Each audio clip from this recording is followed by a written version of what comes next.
Para a gente entender amor, a gente precisa entender que o que o mundo diz, o que as novelas pregam, é uma mentira de Satanás. Nós precisamos olhar não para as novelas, não para esses jornaizinhos, não para movimentos feministas, feminazis, movimentos machistas que distorcem o conceito de autoridade, inclusive. Nós não precisamos olhar para isso, nós precisamos olhar para a Trindade.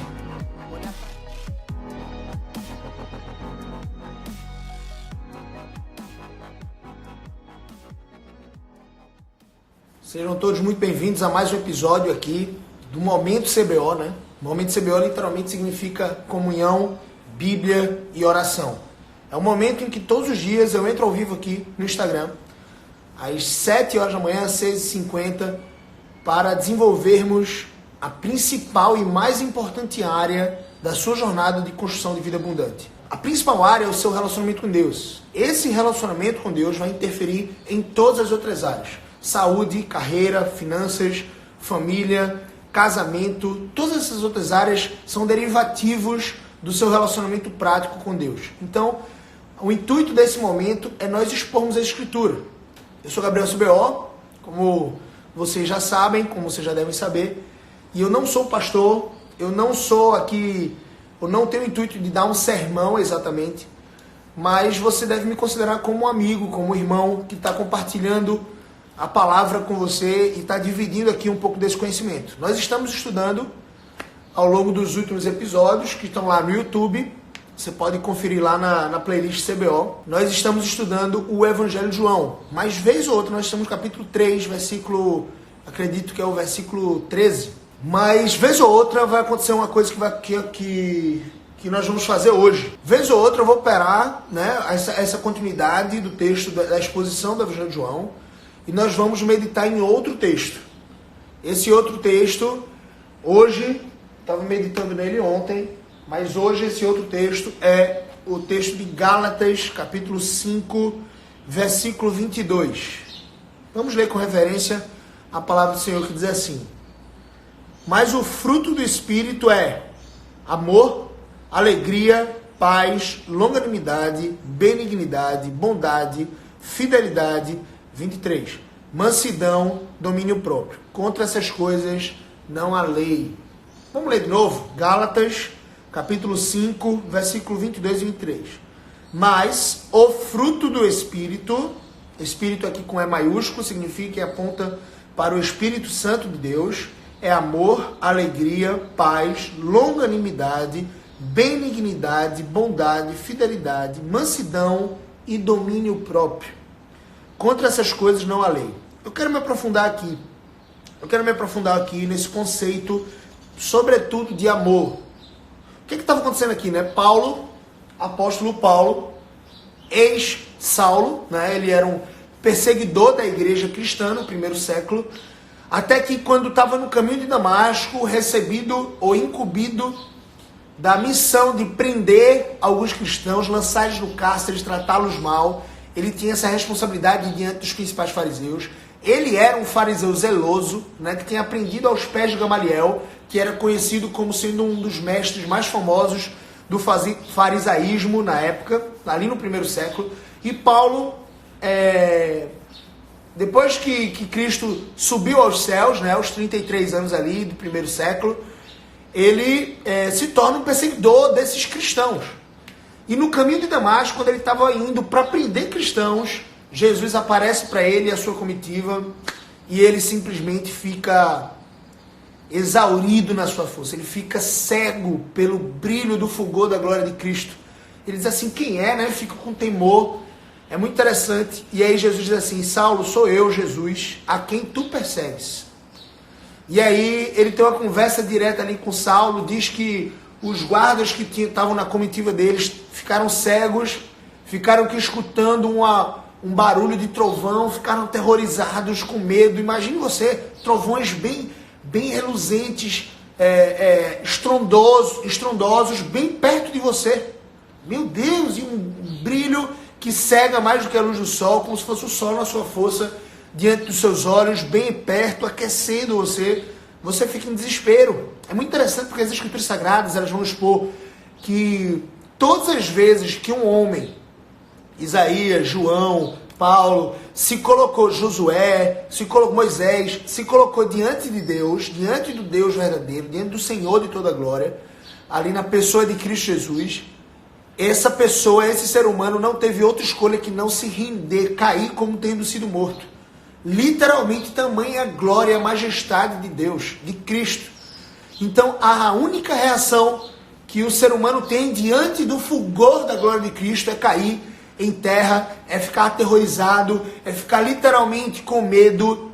E aí Deus, Jesus, chama ele de forma específica, ele fica um tempo cego, até que um dos servos de Jesus é enviado para ir na casa que ele estava, que Saulo estava lá em Damasco, e recobra as vistas, retira as escamas dos olhos de Saulo, e Saulo volta a enxergar. E Saulo já não é mais Saulo, Saulo se tornou Paulo, e Paulo se torna apóstolo, e foi chamado por Cristo Jesus diretamente, assim como todos os outros apóstolos.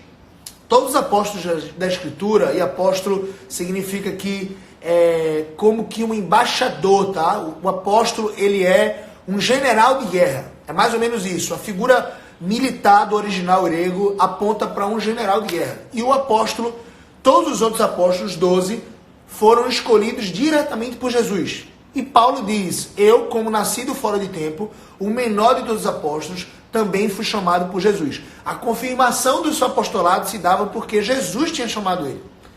E aí Paulo, ele começa a entender Cristo, ele começa a mergulhar e se aprofundar. Ele passa mais ou menos 3 anos estudando as Escrituras, se aprofundando nas Escrituras, conhecendo Jesus, conhecendo pessoas que conheciam Jesus. Ele vai para Antioquia. Ele fica numa igreja de Antioquia, ele é acolhido por Barnabé, era um pastor da época, era uma pessoa muito bem preparada. E Barnabé, ele começa ali, ele era natural de Chipre, você já deve ter ouvido essa música. Era seu nome, Barnabé, natural de Chipre, enfim.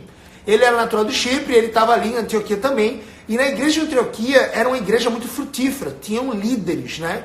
Existiam 5 nomes que estavam preparados doutrinariamente, estavam preparados, cheios do Espírito Santo, para ir pregar o evangelho às nações, ou ir pregar o evangelho aos gentios. Então, desses 5 nomes líderes, o Espírito Santo chama de forma singular para uma missão específica Paulo e Barnabé. Eles dois, então, foram escolhidos, a igreja impôs a mão sobre eles, ou seja, enviou eles para pregar o evangelho às nações. Na Ásia Menor, na região da Galácia, na região de Efésio, na região de Herápolis, Colossos, na região de Laodiceia, enfim, na região de Corinto, enfim. Então Paulo, ele sai em viagem missionária. Literalmente ele sai para pregar o evangelho nessas cidades pagãs. Então Paulo, dos apóstolos, ele é praticamente único, junto com alguns outros discípulos que não eram apóstolos. Barnabé não era apóstolo, mas ele é chamado para pregar o evangelho aos gentios. E aí, depois de Paulo, vão surgir Timóteo, Tito, Filemon, Epafrodito, Lucas, Silvano, Silas, que aponta, os comentários bíblicos apontam que é a mesma pessoa. Aqui eu quero trazer um resumo para você, para te contextualizar. Paulo, então, está escrevendo, provavelmente, do que seria a sua primeira carta apostólica.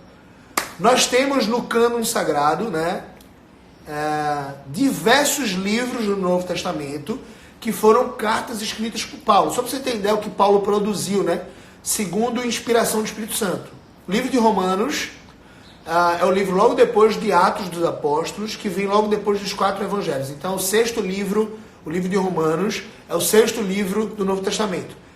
É Paulo escrevendo para os irmãos da igreja em Roma. Literalmente existiam cristãos verdadeiros em Roma, apesar da perseguição. Nero estava ali, né, detonando os cristãos, enfim, fazia com que os cristãos funcionassem como tochas humanas, queimava os cristãos, enfim. Nero era terrível. Certamente algo semelhante ao anticristo. Ele perseguia a igreja de forma feroz. E ali existia uma igreja em Roma. Paulo escreveu o livro de 1ª e 2ª Coríntios, as cartas de 1ª e 2ª Coríntios, destinadas à igreja de Coríntios. Paulo escreveu a carta aos Gálatas, que foi a primeira no seu relato histórico, né? A primeira que ele escreveu e produziu a carta aos Gálatas. Logo depois vem a carta aos Efésios, logo depois vem a carta aos Colossenses, Filipenses, 1ª e 2ª Tessalonicenses, e aí algumas cartas pastorais, né? Ele escreve direcionado para uma pessoa, um líder, que era Timóteo, seu discípulo. Então, 1ª e 2ª Timóteo foi escrito por Paulo, Tito foi escrito por Paulo. Percebe a quantidade, o volume da produtividade escrita de Paulo, né? Então depois teve Filemon e aí vai. E alguns judeus no primeiro século acreditavam que o livro ou a carta aos Hebreus, depois de Tiago, foi escrita também por Paulo. Mas enfim, o escrito aos Hebreus é mais difícil de você afirmar com certeza. Não tem unanimidade na história da igreja dizendo que foi Paulo ou não que escreveu, enfim. Existem algumas pessoas que acham que foi Paulo, existem algumas outras pessoas que acham que foi outra pessoa, enfim. E está tudo bem. O fato é que o livro e a carta aos Hebreus é um livro inspirado pelo Espírito Santo e faz parte da palavra de Deus inerrante. A palavra de Deus foi composta em linguagem para que nós pudéssemos aprender através da comunicação. Deus tem um grande interesse por meio da comunicação. Eu e você, nós expressamos amor, expressamos o que cremos por meio da comunicação, escrita ou oral, falada, ou comunicação gestual. Mas enfim, o fato é que esses códigos linguísticos, eles permitem com que eu e você possamos crescer em conhecimento. Percebe isso? Se eu e você nós não aprendêssemos muito bem a língua, nós simplesmente não entenderíamos tudo o que Deus nos chamou para entender. Por isso que faz muito sentido você se apaixonar pela língua, pelo estudo do idioma. Você percebe que você ganha mais força no conceito quando você entende o original, por exemplo. O que é que essa palavra no grego significa de fato? Eu falei para vocês que a palavra no grego, apóstolos, aponta para um regime militar, aponta para um general de guerra, aponta para um líder, né, na batalha. Percebe isso? Então, esse conceito, ele amplifica um pouco a minha mente. E eu quero trazer aqui para vocês esse texto de Gálatas. A gente chegou então, e eu fui direto ao ponto. Gálatas capítulo 4, versículo 22, para quem entrou depois aí. Mas o fruto do Espírito é amor, alegria, paz, longanimidade, benignidade, bondade, fidelidade, mansidão e domínio próprio. Olha, 9 características que apontam para o fruto do Espírito. Muita gente confunde aqui, tá? Ah, você está desenvolvendo os frutos do Espírito? Não, não são frutos, é o fruto. Ou seja, aquela pessoa que é cheia do Espírito Santo, aquela pessoa que busca intimidade com Deus, essa pessoa ela vai produzir esse fruto através dessas 9 características básicas que Paulo relata aqui. Existem algumas outras também que compõem o fruto do Espírito. Em outra passagem, Paulo vai afirmar e chamar alguns outros nomes para esse fruto. Mas essas 9 características são 9 marcas do caráter do próprio Deus. Percebe isso? Para eu explicar o fruto do Espírito, principalmente a gente vai se debruçar em amor, eu estou que nem uma metralhadora aqui, gente, porque de 7h30 eu tenho que entrar em outra live do meu outro canal lá. 7h35 mais ou menos é o meu limite aqui. E já são 7h12, meu Deus, é muito tempo, é pouco tempo para muito conteúdo. Mas vamos lá.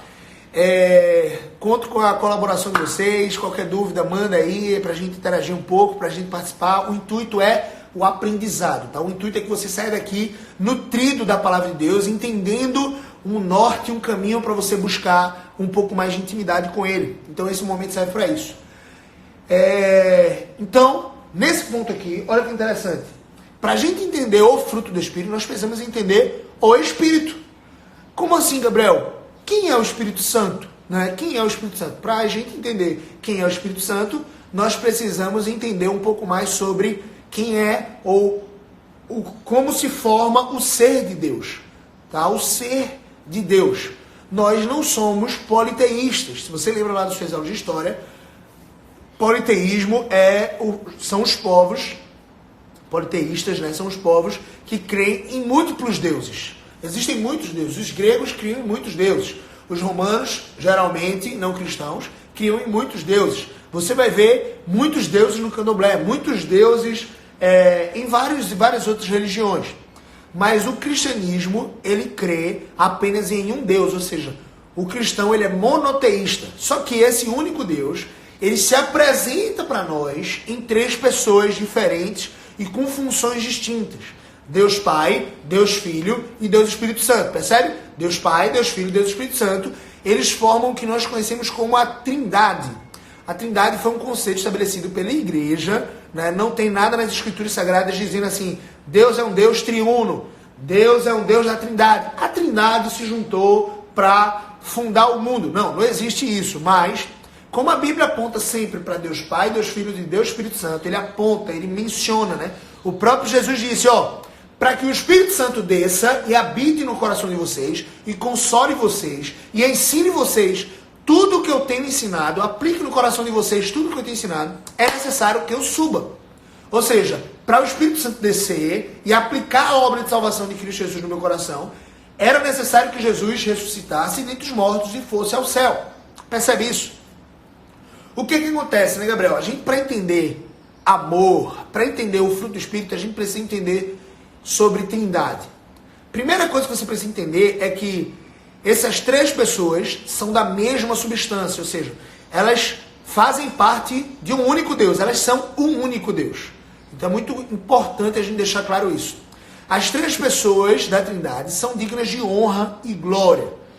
E todas essas três pessoas, elas merecem ser adoradas. Mas nós, quando adoramos essas três pessoas, a gente pode mencionar simplesmente o nome de Deus. Você não precisa necessariamente ficar separando. Eu vou orar para Jesus hoje, orar para o Espírito Santo amanhã, orar para Deus depois de amanhã. Não, você pode orar para Deus e nessa forma você está envolvendo a Trindade. Por quê? A sua oração, ela só chega aos céus como um aroma suave por meio da obra de intercessão do Espírito Santo. Olha que interessante.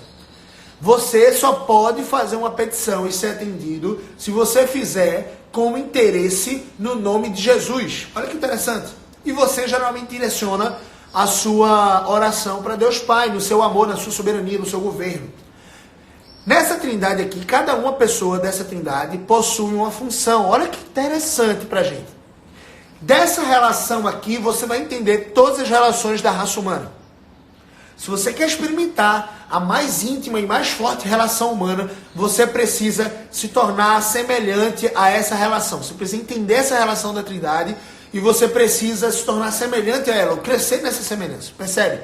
Porque essa relação é uma relação perfeita. Deus Pai, ele decidiu amar o ser humano e reconciliar o ser humano consigo mesmo.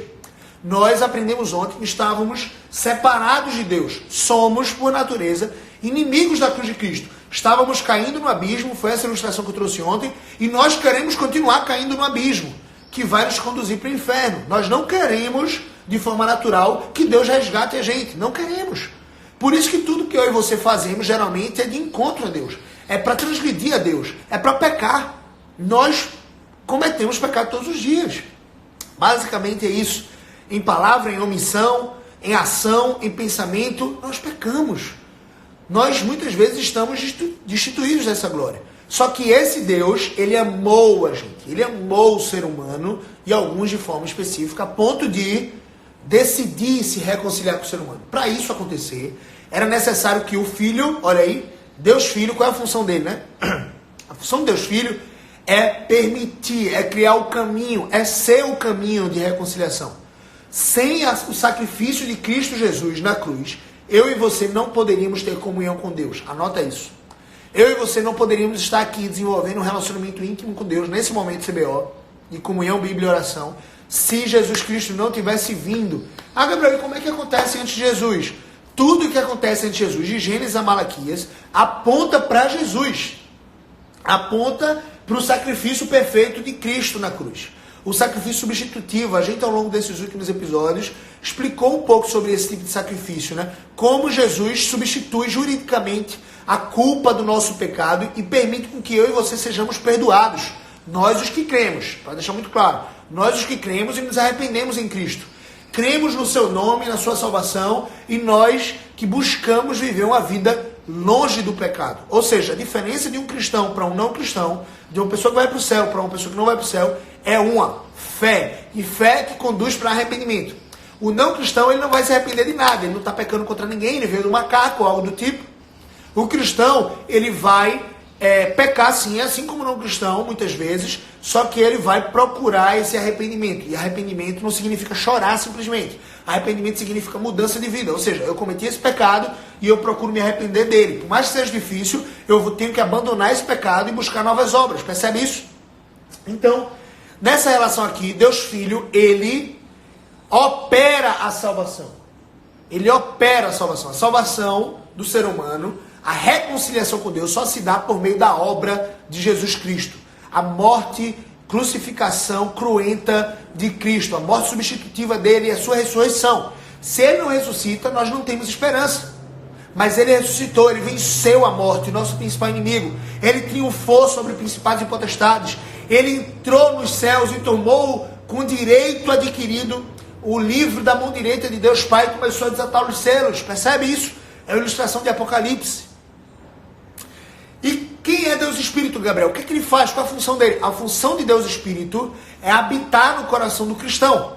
A função do Santo Espírito é aplicar essa obra de salvação realizada por Cristo no coração do eleito, no coração do cristão. Percebe isso? Então, eu e você, nós só podemos crer em Cristo, nós só podemos crer na obra substitutiva de Cristo, porque o Espírito Santo nos convence do pecado, da justiça e do juízo. Ele, o Espírito Santo, é que opera eficazmente em nossos corações a obra substitutiva do Espírito de Cristo Jesus. Então essas três pessoas, elas existem no mesmo Deus, são o mesmo Deus, elas são igualmente dignas de glória, só que elas têm funções diferentes. Gabriel, e dentro dessas funções existe uma relação de autoridade e submissão? Existe. Por isso que toda relação humana possui um senso de autoridade e submissão. Deixa eu dizer uma coisa que Satanás gosta de fazer. Satanás gosta de pegar uma verdade, distorcer essa verdade e enganar as pessoas, para que essas pessoas se distanciem cada vez mais da compreensão exata de quem elas são. Por isso que ele inventou essas teorias do macaco, algo do tipo. Olha, se você crê que você veio do macaco, eu lhe respeito, mas deixa eu te dizer uma coisa, então significa que você veio para brincar nesse mundo. Você veio para se divertir, simplesmente, para soltar pirueta, para se pendurar em árvore. Porque você é filho do macaco, você não tem identidade. Se você crê no que a Bíblia diz sobre quem você é, você mudaria tudo na sua vida. Sua vida começaria a prosperar, não apenas em termos financeiros. Isso é muito supérfluo, mas também, eu acredito. Só que você começaria a prosperar no seu relacionamento com Cristo, porque você entende que você foi feito à imagem e semelhança do Criador. E por ser feito à imagem e semelhança do Criador, você tem uma função na Terra. Você é mordomo da criação. Você está aqui com um objetivo específico de glorificar esse Deus que te criou a imagem e semelhança. Como você glorifica esse Deus? Se tornando mais parecido com Cristo. Como é que eu me torno mais parecido com Cristo, no varão perfeito? Observando as Escrituras Sagradas todos os dias, se alimentando das Escrituras Sagradas, amando ao Senhor, abandonando o pecado, se despindo do velho homem, se revestindo do novo homem nessas boas obras que são o fruto do Espírito. Cresça no fruto do Espírito. Abandone as obras mais. Olha só, no versículo 18 diz assim, mas sois guiados pelo Espírito. Não estáis sobre a lei. Ora, as obras da carne, ou seja, existem o fruto do Espírito, que são as obras do Espírito. E existem as obras da carne. O que ele está dizendo como carne aqui? As obras do pecado. As obras do pecado são essas, ó. São as obras que você precisa se afastar todos os dias. As obras da carne são essas, ó. Vou citar aqui para você. Prostituição, impureza, lascívia, idolatria, feitiçaria, inimizades, porfias, ciúmes, iras, discórdias, dissensões, facções, invejas, bebedices, glutonaria e coisas semelhantes a essas, a respeito das quais eu vos declaro, como já outrora vos preveni, que não herdarão o reino dos Deus os que tais coisas praticam. Por quê? Porque não herdarão o reino de Deus as pessoas que praticam essas coisas. Quer dizer que se eu praticar uma vez, Gabriel, não vou herdar o reino de Deus? Não, você tem que ter um temor aqui, mas você, se praticar alguma dessas obras, feitiçaria, idolatria, vez ou outra, você e eu, mesmo cristãos, vamos cair em idolatria. Colocar outra coisa, outra criatura no lugar de Deus, Criador, no nosso coração. Em primeiro lugar, eu e você, nós vamos cair nisso. O que é que a gente precisa fazer? Se ajoelhar, se arrepender diante de Cristo, pedir perdão, pedir graça, essa graça salvífica que faz com que eu e você sejamos santificados. Nos aproximemos do padrão de Cristo, nos despindo dessa velha roupa, essa roupa suja, carnal, essa roupa sangrenta. Nós nos aproximamos de uma roupa, nós nos revestimos de uma roupa alva. Essa roupa nos é dada por Cristo, observando o fruto do Espírito. Nessa relação, Satanás ele vai tentar te enganar. Então ele vai enganar com relação ao macaco, ele vai te enganar com relação a que você não é querido. Por exemplo, quantas vezes uma criança adotiva, uma criança que está num lar para ser adotada, ela acredita que ela foi abandonada, que ela não é amada, que ela foi fruto de um erro. Se você está aqui me assistindo nesse exato momento, e, por exemplo, seus pais te disseram um dia que você foi fruto de um erro, que você foi fruto de um estupro, que você nem conhece seu pai porque ele simplesmente abandonou e você acredita que ele te rejeitou, você tem um problema de identidade. Você não é rejeitado, você pode ter sido rejeitado fisicamente pelos seus pais, mas você não é fruto do acaso, você não está nesse mundo sem propósito, você não foi fruto de um erro, você só veio à existência porque Cristo Jesus, Deus, na sua soberania, no seu governo, quis que você nascesse daquela barriga, daquela mãe ali, mesmo que ela tenha te abandonado ou não, não importa. Importa de quem você é filho. Você foi feito em imagem e semelhança de Deus, logo você é belo, logo você tem uma identidade, logo você foi amado, logo você não foi rejeitado, Newton. Percebe isso? Você passa de um sentimento de rejeição, de um sentimento de lamúria, um sentimento de fragilidade, você passa para um sentimento de, ei, eu sou amado por Deus. Ei, ser amado por Deus me faz vibrar em outra frequência. Me faz executar as coisas que eu preciso executar. Me faz amar as outras pessoas. Transbordar esse amor, porque eu sou amado por Deus. Plenamente amado. Está percebendo isso? Esse é um choque. Esse é o choque de realidade que nós precisamos espalhar para o mundo. Se você quer espalhar essa mensagem para o mundo, pega essa setinha que está aqui, ó, e compartilha com mais pessoas essas lives. Elas precisam estar aqui para aprender do Senhor. Aprender que elas não são fruto do acaso, que elas não são fruto do erro. Percebe isso? Esse é o zelo que eu e você precisamos ter. Esse é o zelo que eu e você precisamos ter. É muito importante que eu e você entendamos. Nós não somos rejeitados, fomos feitos à imagem e semelhança de Deus. Essa é a nossa identidade. E aqui eu chego, finalmente, nessa relação. Satanás, ele vai tentar dizer para mim e para você que onde existe uma relação de autoridade e submissão, não existe amor. Olha que interessante. Não é isso que o mundo prega nas suas novelas? Não é isso que o feminismo prega? Onde existe autoridade, não existe amor. Como é que você pode crer em Deus e crer em autoridade? Ora, eu creio em autoridade e submissão porque o ser de Deus, na Trindade, tem autoridade e submissão. O próprio Deus Filho diz assim, olha, tem coisas que são concernentes só ao Pai. Só o Pai sabe o dia e a época. Olha que interessante. Isso é um sentimento de autoridade e submissão. Olha, eu vim para cumprir a vontade do Pai. A minha comida, a minha bebida, o meu alimento, as coisas mais básicas e essenciais para a minha vida humana não são pão, vinho, são, sabe o quê? Cumprir as vontades do meu Pai. É isso que Jesus diz. Ele veio em submissão para a missão, para cumprir cabalmente a missão dificílima. Só ele seria capaz de cumprir a missão que o Pai tinha dado para ele. Isso é um sentimento de autoridade e submissão. O Cristo, ele é autoridade para nós. Ele é o nosso noivo, ele é o nosso Senhor. Mas ele também é o padrão perfeito para as mulheres no casamento, quando se trata de submissão. É duro esse discurso. Tem muito pastorzinho passando por cima desse conceito bíblico. Tem muito pastorzinho dizendo que isso é uma coisa retrógrada do passado. Deixa eu te dizer, meu irmão, o ser de Deus não muda. Ele tem autoridade e submissão na relação perfeita da Trindade. E nessa relação perfeita não existe discórdiazinha. Sabe o que existe? Amor perfeito. E se eu e você queremos nos aproximar desse amor perfeito, numa relação de casamento ou do tipo, nós precisamos entender a autoridade e submissão. Deus colocou por amor a mim e você, os nossos pais, como a primeira figura de autoridade em nossas vidas. Por isso que ele escreve no primeiro dos mandamentos da segunda tábua. A segunda tábua se refere à nossa relação entre os seres humanos. A primeira tábua da lei são os 10 mandamentos, tá? Para quem não está entendendo. A primeira tábua da lei se refere à nossa relação com Deus. A segunda tábua da lei são 6 mandamentos. Nessa segunda tábua se refere à nossa relação com os seres humanos. Não adulterarás, não cobiçarás, não furtarás, não matarás. Percebe? E a primeira desses mandamentos é: honra teu pai e tua mãe, para que se prolonguem os seus dias na vida, na terra. Honra teu pai e tua mãe significa honre toda a autoridade instituída por Deus sobre você. Governos, juízes, policiais, professores, leis, jurisprudência. Obedeça desde que essas coisas... Obedeça seus pais, desde que seus pais estejam de acordo com as Sagradas Escrituras. Ou seja, eu não preciso obedecer meu pai quando ele pede para eu mentir, porque as Escrituras Sagradas dizem para eu não mentir. Então eu vou virar para meu pai e vou dizer: pai, eu te honro, Eu respeito o senhor, mas eu não posso fazer isso que o senhor está me pedindo, porque isso desagrada a Deus. Agora, se meu pai pede assim, menino, vai buscar pão, vai comprar pão ali na padaria, eu preciso obedecer, porque isso não vai de encontro às Escrituras. Percebe isso? Essa é a importância de autoridade e submissão sobre nossas vidas. Foi posta a autoridade e submissão para o nosso bem. Aí tem um bocado de pais hoje perdidos na criação dos filhos, porque não entende a autoridade e submissão. Entende que se for autoritário, entre aspas, se trazer algumas ordenanças para os filhos, eles vão pensar que nós não amamos eles.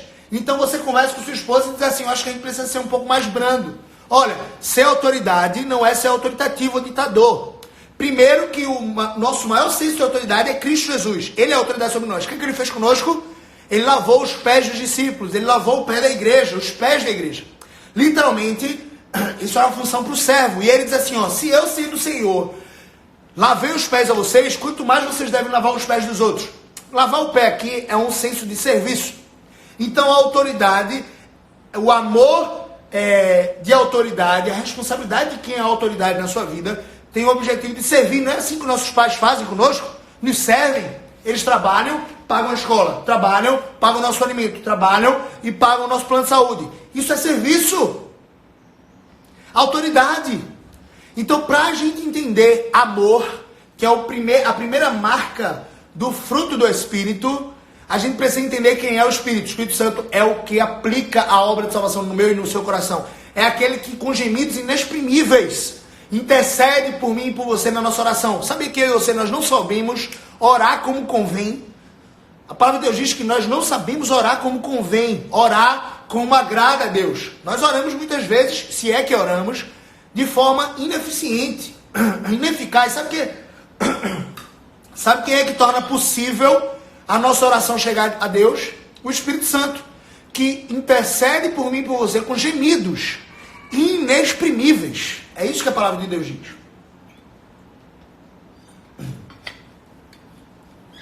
Toda vez eu esqueço de aquecer minha voz. E aí vai chegando esse momento. Eu ainda tenho mais uma live de 1 hora. Mas vamos lá. Deus tem misericórdia. Então é isso. Eu não consigo falar baixinho, né? Eu tenho que gritar aqui. Porque independente de ter 2 pessoas, 3 pessoas ao vivo, eu faço isso para Deus. E por isso a energia, a mensagem é a mesma que eu faria se eu tivesse uma multidão na minha frente. Então basicamente é isso que nós precisamos entender. Nós, inclusive todo o nosso trabalho, né? Toda a nossa obra tem que ser como que para Deus e não para homens. Se vai ter homem aplaudindo ou não, quando você trabalha para Deus, você dá o seu melhor. É isso que eu procuro fazer. E é isso que eu encorajo você também a fazer em todo o seu trabalho. Varrendo o chão, lavando o prato, faça para Deus. Não espere louvor das outras pessoas. Não espere aplausos. Sua esposa dizendo assim, ó, meu Deus, muito bem, meu marido, provavelmente isso vai acontecer. Ela vai te louvar. Mas se ela não te louvar, você fez para Deus. Você não fez para receber aplausos. Quando você faz para receber aplausos, quando você dá esperando alguma coisa em troca, você está cavando a própria cova das suas ações. Tá? Então perceba aqui.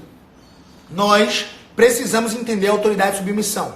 Essa autoridade e submissão está na relação entre Deus Pai, Deus Filho e Deus Espírito Santo. No princípio, eles tinham uma relação perfeita. Antes de formar o mundo, eles viviam uma relação perfeita. E continuam vivendo até hoje. Só que depois eles tomaram a decisão juntos de façamos o mundo. Haja luz. Criaram a terra, todos os corpos celestes, as estrelas. Colocaram o homem no jardim, façamos. Olha como está a Escritura Sagrada. Façamos, nós, da Trindade, façamos o homem conforme a nossa imagem e semelhança. Então, para a gente entender o fruto do Espírito, a gente precisa entender como se anda no Espírito. Se desenvolvendo um relacionamento mais íntimo com Deus.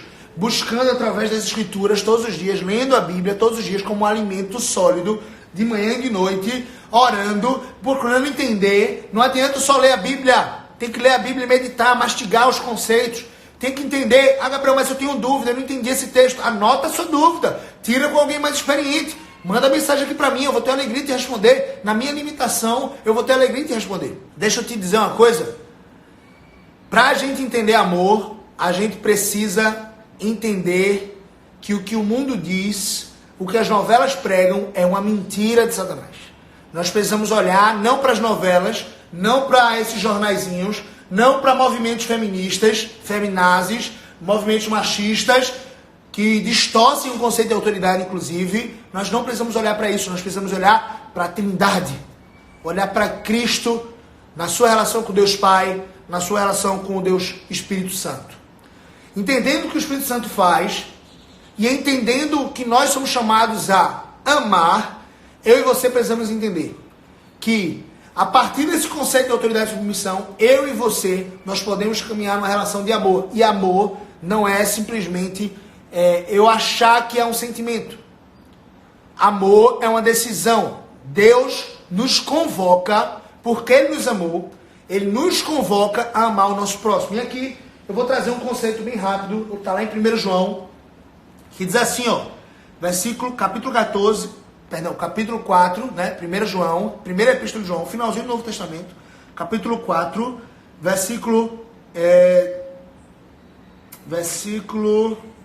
meu Deus, cadê o versículo? Cadê, Pai?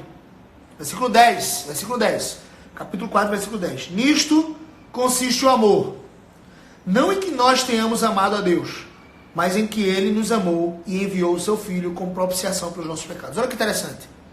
Se você já tem uma compreensão mais clara do amor de Deus, do que é o amor, você talvez dissesse assim, o amor significa amarmos a Deus. E porque nós amamos a Deus, nós vamos amar o nosso próximo, nós vamos tomar a decisão de amar, de apoiar, de guardar o nosso próximo, de exortar o nosso próximo. Mesmo assim, esse conceito, mesmo sendo bonito aos nossos olhos, mesmo já vindo de uma pessoa que tem uma compreensão mais alta de amor, é um conceito limitado. Sabe o que significa amor? É isso que ele diz, versículo 10. Não em que nós tenhamos amado a Deus, mas em que Ele nos amou e enviou o seu Filho como sacrifício pelos nossos pecados. Olha que interessante. O amor consiste em nós compreendermos que Jesus Cristo, que Deus, nos amou enviando o seu Filho morrer por mim e por você. Se eu e você entendermos que isso é amor, eu e você não vamos ter outra postura que não amar o nosso próximo, amar o nosso inimigo, amar quem quer que seja. E amar aqui não significa passar a mão sobre a cabeça, porque Deus não faz isso conosco. Quando o nosso filho erra, o amor, eu demonstro amor por ele, corrigindo ele, disciplinando ele, botando ele de castigo para que ele aprenda uma lição, para que ele se afaste do mal. Isso é amor. Então amor não é passar a mão sobre a cabeça, mas certamente é tratar com o objetivo de formar o caráter dos nossos filhos, ou o nosso próprio caráter, a imagem e semelhança de Cristo. Percebe? Então o amor eu compreendo que Deus me amou sendo eu pecador. Deus não me amou sendo eu justo. Ou porque Gabriel ia doar muito dinheiro aos pobres. Ou porque Gabriel ia ser fiel à sua esposa. Não, Ele te amou sendo você depravado, corrompido, prostituído, idólatra. Ele te amou sendo isso. E porque Ele te amou sendo isso, Ele começou a te purificar. Ele começou a tirar a roupa, literalmente, da carne, que se constitui prostituição, lascívia, ira, maledicência, discussões, dissensões, contendas, tudo isso. Ele começou a tirar essa sua roupa e começou a te colocar uma nova roupa, que é o fruto do Espírito. Em todo amor, benignidade, longanimidade, domínio próprio, mansidão, paz, alegria, tudo isso é o fruto do Espírito. Essas 9 marcas compõem o fruto do Espírito. Percebe isso? Então eu e você, nós vamos entender amor quando nós entendermos a relação de Cristo com o Deus Pai e Deus Espírito Santo. A relação perfeita da Trindade em autoridade e submissão. E nós vamos entender amor, que esse Deus triuno nos amou sendo nós ainda pecadores. E sendo ainda pecadores, Ele nos amou. A ponto de mandar o seu Filho morrer por mim e por você, para que nós pudéssemos não morrer a morte que nos era devida, mas escolher vida. Vida eterna, vida maravilhosa, vida abundante, vida épica, para a glória de Cristo.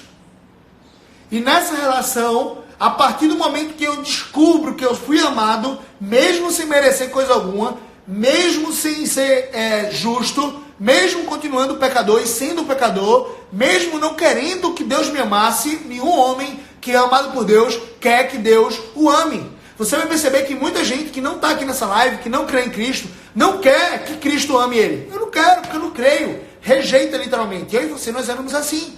Só que nós fomos resgatados por Cristo. E quando Ele vem, Ele nos escolhe, Ele nos ama e nós passamos a entender que essa foi a melhor coisa que poderia acontecer na nossa vida. Então, perceba isso. Quando eu e você entendermos que Deus nos amou sendo nós pecadores, nós vamos transbordar esse amor por outras pessoas. Em decisão. É incondicional. Principalmente o amor do marido para com a esposa. Se você está num casamento em que você sente que não tem mais amor, desculpa te dizer, você está mentindo para si mesmo. Você está se permitindo dizer que amor é um sentimento, e não é. Você precisa tomar a decisão de gerar paixão, padrão de paixão e de amor pelo seu cônjuge. É o que Deus te obriga, é o que Deus te chama para o teu bem. Nenhum dos mandamentos do Senhor, ou seja, o casamento deve ser até o final da vida, até a morte. Nenhum desses mandamentos é penoso. Casamento não é difícil, meu irmão. Sabe o que é difícil? O seu coração pecaminoso, orgulhoso, egoísta. Seu coração idólatra, que coloca o seu bem-estar ou a sua felicidade momentânea acima de todas as coisas. Você diz, se eu não estou feliz, eu preciso me separar da minha esposa. Você precisa amar a sua esposa acima de qualquer outro ser humano. Deus te diz isso. Paulo escreve aos Efésios, maridos, amai vossas esposas como Cristo amou a igreja. Cristo amou a igreja a ponto de se entregar por ela. Então amor é uma decisão. E eu só consigo compreender o amor quando eu entendo que Deus me amou, sendo eu pecador, o principal de todos os pecadores. Por isso eu decido amar todas as pessoas. Amar os próximos. Então, depois dessa exposição do que é o amor, depois dessa exposição de compreendermos um pouco mais, tem outro texto muito legal, 1 João, capítulo... capítulo quanto? Capítulo 3, versículo 16, diz assim, nisto conhecemos o amor, que Cristo deu a vida por nós e devemos dar a vida para os nossos irmãos. Olha que interessante. É porque eu entendo que Ele me amou, sendo eu pecador, que eu vou amar um pecador que muitas vezes me mela com seu pecado. Sobretudo, se você é casado, você sabe disso. O seu cônjuge vai melar você com o pecado dele. Você vai melar o seu cônjuge com o seu pecado. Vocês precisam mesmo assim continuar amando e diminuir esse potencial de melar, se parecendo mais com Cristo. Ok? Então vamos orar. Senhor Deus, muito obrigado por esse momento. Muito obrigado por esse momento de comunhão, de Bíblia, de oração. Muito obrigado que podemos desenvolver a área 1, Senhor Deus. Desenvolver aqui a nossa principal área da vida abundante, nessa jornada de construção de vida abundante. A área que é o nosso relacionamento com Deus. A decisão de todos os dias, ao acordar, antes mesmo do café da manhã, abrirmos a Bíblia e aprendermos com o Senhor. Obrigado por esse texto de Gálatas, obrigado pelo fruto do Espírito, obrigado porque temos a consciência que precisamos deixar as obras mortas, as obras más, e nos aproximar, praticar as obras boas, as boas obras que o Senhor de antemão preparou, as obras de Cristo, que nós precisamos, Senhor Deus, para vivermos uma vida abundante, nos aproximar da semelhança de Cristo Jesus. Foi para isso que o Senhor nos criou. Esse é o teu objetivo para nossas vidas. E fazendo isso, Senhor Deus, nós vamos colher mais alegria e felicidade real. Ó Deus, muito obrigado por esse momento de live. Muito obrigado pela vida das pessoas que assistiram essa live aqui ao vivo. Muito obrigado porque o Senhor tem cuidado de nós. Em nome de Jesus eu te oro e te peço, Senhor, para que o Senhor abençoe todas as áreas da vida dessas pessoas que estão assistindo esses vídeos. Que o Senhor abençoe, Senhor Deus, suas famílias, seus casamentos. Que o Senhor abençoe, Senhor Deus, sua saúde. Que eles possam se mover, entender a sua responsabilidade nisso. Praticar exercício físico, cuidar da sua dieta. Que eles possam, Senhor Deus, prosperar financeiramente, possam prosperar na carreira. Ajudando muitas pessoas através do seu trabalho, de suas habilidades, dons e talentos. Que eles possam entender a sua real identidade, feitos à imagem e semelhança de Deus, amados por Deus. Ó Deus, que eles vieram com um propósito de glorificar o teu nome, eles têm propósito. Em nome de Jesus, não permita que eles sejam enganados por Satanás, mas possam conhecer toda a verdade e possam prosperar, viver uma vida abundante em toda a verdade. Em nome de Jesus nós choramos. Amém. Olha, cheiro no coração, Deus abençoe sua vida. Até amanhã. Amanhã a gente volta, muito provavelmente, para o Evangelho de João, capítulo 3, para dar continuidade, tá bom? Valeu, Deus abençoe, tamo junto!